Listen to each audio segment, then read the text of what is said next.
नमस्कार, बिहार मिथिला न्यूज़ में आपका स्वागत है। मैं मनोज।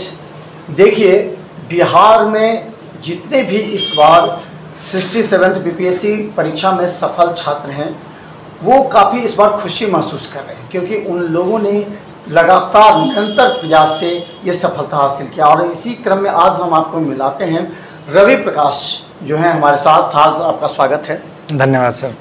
हम बता दें कि ये लगातार समाज सेवा से भी जुड़े हुए हैं। इनका इंट्रोडक्शन और बैकग्राउंड हम आपको बता दें कि जब समय कोरोना का फेज़ 2 और 1 था, उस समय इन्होंने पूरे बिहार मिथिला न्यूज़ के साथ मिल करके इन्होंने कई लोगों को ऑनलाइन मदद की थी। उस समय जो एक व्हाट्सएप ग्रुप था उसके तहत। इसके बाद भी अपने कैरियर के प्रति सजग रहे और प्रयास करते रहे। और आज इसी का है कि आज लेबर इन्फोर्समेंट ऑफिसर के रूप में इनकी नियुक्ति हुई है। अब ट्रेनिंग में जाएंगे। आज इनको स्टूडियो में आमंत्रित किया। आप अपना एक इंट्रोडक्शन संक्षिप्त दे दीजिए। सर, मेरा नाम रवि प्रकाश है और मेरा जो गांव है वो विराटपुर, पोस्ट जो है कमलपुर और थाना बासोपट्टी, जिला मधुबनी मेरा अस्थायी निवास है। और मेरा जो है तैयारी जो है मैंने 18 में शुरू किया था इसका। 2 बार मैं इसमें जो तैयारी में शुरुआत में असफलताएं मिली, लेकिन ये अंतिम रूप से चयनित हुआ हूँ। और वर्तमान में भी मैं मधुबनी मेन डिस्ट्रिक्ट में अपने माँ और अपने बड़े भाई के साथ रहता हूँ। ये आपने कब से तैयारी प्रारंभ की थी? ग्रेजुएशन आपने जैन कॉलेज मधुबनी से किया? जी, 2016 में मेरा ग्रेजुएशन कंप्लीट हुआ है। तो उसके बाद 2018 के बाद मैंने तैयारी शुरू की थी, जिसमें प्रथम प्रयास में मुझे असफलता मिली। उसके बाद लगातार मेरा मेंस हो रहा था, लेकिन इंटरव्यू नहीं हो रहा था। इस बार अंतिम रूप से मेंस इंटरव्यू सब क्लियर हुआ। आशान्वित थे आपकी जैसो हमारा। और टारगेट क्या था आपका? टारगेट सर एकदम था कि मेरा तो ऐसा टारगेट जो मुझे अचीव करना है आगे, जिसको मैं इस बार नहीं कर पाया। मेरा DYSP टारगेट है और मुझे उम्मीद है कि मैं आगे आने वाले परीक्षा में उसको अचीव कर लूँगा। और दूसरी बातें हैं, सिविल सर्विस को लेके जो रुझान है, तो मतलब थोड़ा सा बैकग्राउंड जो पहले से ही मेरा सेवा वाला चल रहा था, तो उसके एक प्लेटफॉर्म की कहीं ना कहीं तलाश थी। और सिविल सर्विस से ज़्यादा अच्छा प्लेटफॉर्म जो है मुझे नहीं लगता कि अभी वर्तमान समय में कोई उपलब्ध है। तो मैं इसी प्रयास की तरह आगे लगा और भगवान ने मुझे सफलता भी दी है। मेरा 375 रैंक है जनरल कैटेगरी में।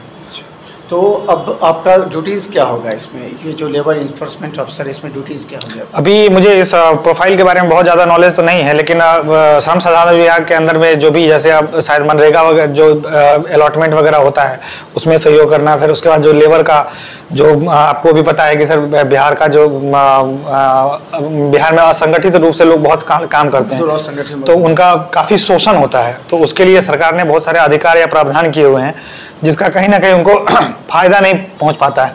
तो इस विभाग के द्वारा उन्हीं सब समस्याओं को एड्रेस करना होता है और उसका जो क्या बेहतर समाधान उपलब्ध किया जा सकता है वो उसके लिए प्रयास करना। तैयारी कहाँ कर रहे थे आप इसकी? सर मेरा ये स्वाध्याय का है तैयारी। शुरू में शुरू में 10-15 दिन मैंने कोचिंग किया था, लेकिन उसके बाद मुझे समझ में आ गया कि मतलब कोचिंग भी बहुत ज़्यादा फ्रूटफुल नहीं है। उसके बाद मैंने स्वाध्याय से किया है। कितने देर पढ़ते थे आप डेली रूटीन के हिसाब से? 5-6 घंटा मेरा डेली कम से कम वो था कि 5-6 घंटा मेरे को करना ही है। कभी कभी ज़्यादा भी हो जाता था, लेकिन हाँ ये भी था कि मतलब जो एक तरह का मार्केट में र्यूमर होता है कि एकदम कमरा में बंद होके, वैसा मैंने पढ़ाई नहीं की। मैंने सब कुछ में बैलेंस बना के उसको तैयारी किया है और वही कहीं ना कहीं मेरे स्ट्रेटेजी में मुझे फ़ायदा मिला और मैं सेलेक्ट हुआ हूँ। अब आपका आगे का टारगेट क्या है आपका? जैसे कि और भी कंटिन्यूस आपकी पढ़ाई होगी और आप तैयारी, जैसे आपने कहा DYSP का मतलब? जी, अभी तो फिलहाल मेरा वही टारगेट है। कितना लक्ष्य दूर होगा? मतलब आप तैयारी के हिसाब से समझ रहे हैं कि कहाँ कमी रह गई? अगर और ये रैंक और ऊपर जाता तो हो सकता था। तो जी, मेरा जो एक तो मेंस का जो सेगमेंट है वो 3 सेगमेंट है, GS1, GS2 और GS ऑप्शनल का। तो जनरली सामान्यतः होता क्या है कि GS1 में लोगों को अच्छा नंबर आता है। मेरा थोड़ा GS1 कहीं ना कहीं लैग कर रहा है। नहीं तो इस बार ही मुझे मिल जाता, अगर GS1 का थोड़ा सपोर्ट मिलता तो उसको मैं ठीक करने की कोशिश करूंगा। और आपको बता दूं कि ये 68 का मेंस भी मैं दे चुका हूं, तो होपफुली अगर हो सकता है उसमें भी मुझे अच्छा रैंक मिलेगा। तो बाकी आगे तैयारी तो मैं कंटिन्यू रखूंगा जब तक कि मैं अपना जो मेरा इच्छा है DYSP बनने का, वहाँ तक पहुँच पाऊँ। आपके गांव में इस बात को लेकर चर्चा होगी कि आपने सफलता हासिल की, क्या रिएक्शन है लोगों में, क्या खुशी है, क्या? हाँ, सफलता के लिए तो खुद सभी लोग हैं। मेन जो है मतलब इस जैसे अब समाज में देखा जाता है कि लोग असफलताओं को बहुत क्रिटिसाइज करते हैं। इस मामले में मैं थोड़ा सा अपने आप को भाग्यशाली मानूंगा कि फ्रस्ट्रेट करने का प्रयास करते हैं कि नहीं हुआ नहीं हुआ। हाँ, वो अगल तो उसको आप निगेटिव मेरे हिसाब से नहीं लेना चाहिए। वो जो है एक किसी भी जर्नी का एक हिस्सा है।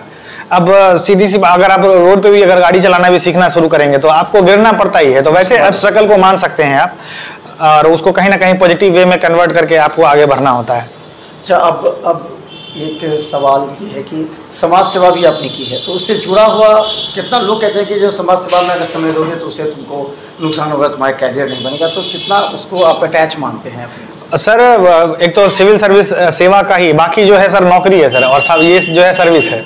तो सेवा कहीं ना कहीं आपके व्यक्तित्व को प्रभावित करता है। उसका सफलता और असफलता से कोई ज़्यादा कारण नहीं होता है।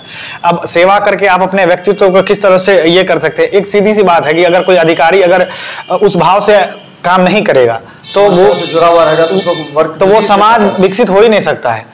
और इसको कहीं ना कहीं ये मेरे लिए पॉजिटिव है, या जो भी लोग हैं इस क्षेत्र में, जब तक वो उस भावना को नहीं समझेंगे, उस समस्या को नहीं समझेंगे, तो वो आप समस्या का समाधान नहीं कर सकते हैं। तो इस सारे सेवाओं में तो सेवा का भाव सबसे प्राथमिक चीज है।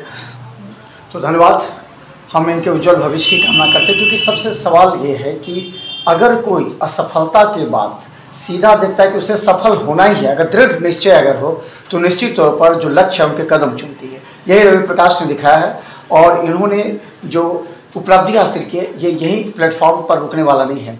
ये इनका और भी आगे स्टेशन है जिसके क्रमबद्ध हो चलते जाएंगे, लेकिन इनका मुख्य लक्ष्य है जो DYSP, यानी कि और अधिक अगर रैंक इनका ऊपर होता है तो ये सफलता भी हासिल होगी। तमाम दरभंगा वासियों की तरफ से भी, और खासकर इनका मधुबनी क्षेत्र में रहते हैं उन लोगों की तरफ से भी इनकी हार्दिक शुभकामनाएं। धन्यवाद।